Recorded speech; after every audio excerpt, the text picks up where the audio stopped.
सह्याद्रीच्या कुशीत वसलेलं छोटंसं गाव वेलंग.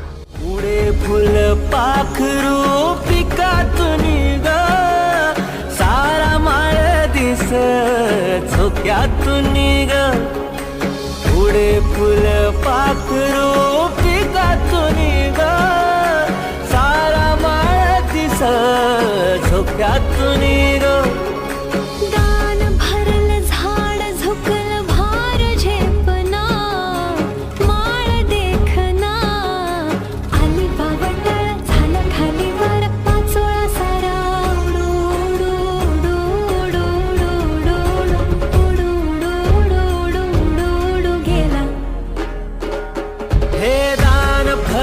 झाड झुकलं